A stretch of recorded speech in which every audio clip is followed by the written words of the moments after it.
అందరికీ నమస్కారం. కథా ప్రపంచానికి స్వాగతం. ఈవేళ కథా ప్రపంచంలోనే మరొక కథ ఉపకారం.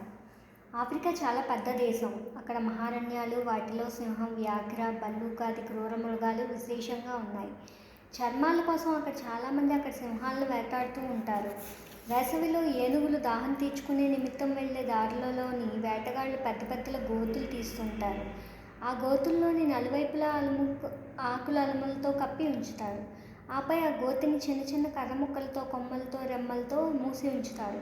పాపం ఏనుగులు ముందుకు దూసుకుపోతూ ఆ కప్పుపై కాలు వేయడంలోనే గోతిలోకి పడిపోతాయి.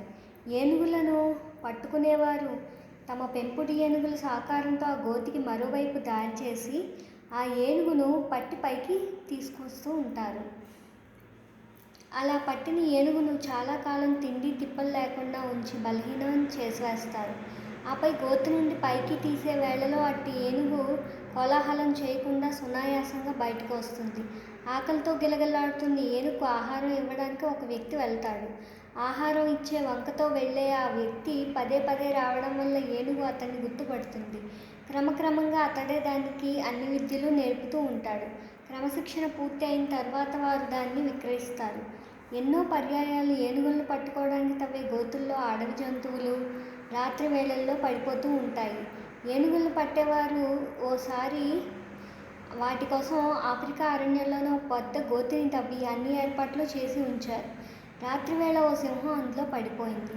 ఓ చిన్న జంతువును వేటాడ పరిగెడుతూ సింహం పొరపాటున ఆ గోతిలో పడిపోయింది. వేటగాడు ఒకడు ఆ దారినే పోతున్నాడు. గోతిలో చిక్కుకున్న మృగరాజును వాడు చూశాడు. వీరులైన వారు కష్టాలలో చిక్కుకున్న వారిని హింసించరు కదా. పాపం సింహం మాటిమాటికి పైకి ఎగురుతూ ఉంది. కానీ ఆ గోతికి నలువైపులా పాతబడిన సూది మొనల వంటి మొనలు గల కర్రలు గుచ్చుకొని వేదన పడుతున్నది. దానితో అది మరల గోతిలో పడిపోతున్నది. వేటగాడు ఆ తాటికి 2 కర్రలు కట్టి చెట్టుకు ఎక్కేశాడు. చెట్టు మీద నుండి తాటి సహకారంతో కర్రలను లాగివేశాడు. కింద నుండి చుట్టూ పాతిన కర్రలు వేటగాడు పీకకపోవడానికి కారణం సింహం పైకి వచ్చి తర్వాత అతన్ని అంతం చేస్తుందేమో అని అతనికి భయం వేసింది. 2 కర్రలను పీకేసరికి సింహానికి దారి ఏర్పడింది. అది ఒక్క దూకి పైకి వచ్చేసింది. కాలాంతరంలో ఓనాడు ఆ వేటగాడు నదీ తీరంలో తుపాకీ పక్కన పెట్టి దాహం తీర్చుకొని విశ్రాంతిగా కూర్చున్నాడు. వాడు బాగా అలసి ఉన్నాడు. అంతలోనే అక్కడికి ఒక చిరుతపులి వచ్చింది వాడిని అంతం చేయడానికి. అది వాడి మీద ఎక్కింది.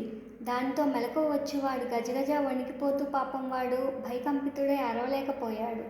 అంతలోనే ఈ మహాసింహం భయంకరంగా గర్జించింది. ఆ గర్జన విని చిరుతపులి తోక ముడుచుకొని అక్కడి నుంచి పారిపోయింది. అయినా సింహం చిరుతపులి మీద విరుచుకుపడి దాన్ని చీల్చి చెండాడి అంతం చేసి వేసింది. చిరుతపులిని అంతం చేసిన సింహం ఇప్పుడు నన్ను కూడా సంహరిస్తుందని వేటగాడు భావించాడు. కానీ ఆ సింహం అతనికి ఎదురుగా వచ్చి కూర్చుని ప్రశాంతంగా తన తోకను ఆడించసాగింది. గోతిలో నుండి తాను రక్షించిన సింహం అదే అని వేటగాడు గ్రహించాడు. సింహం వంటి భయంకర మృగం కూడా తనకు ఉపకారం చేసేవాడిని మరవలేదు. నువ్వు మానవ జన్మ ఎత్తావు. ఎవరికైనా నీకు అల్పంగా సహకరించినా అటువారిని మరవకూడదు.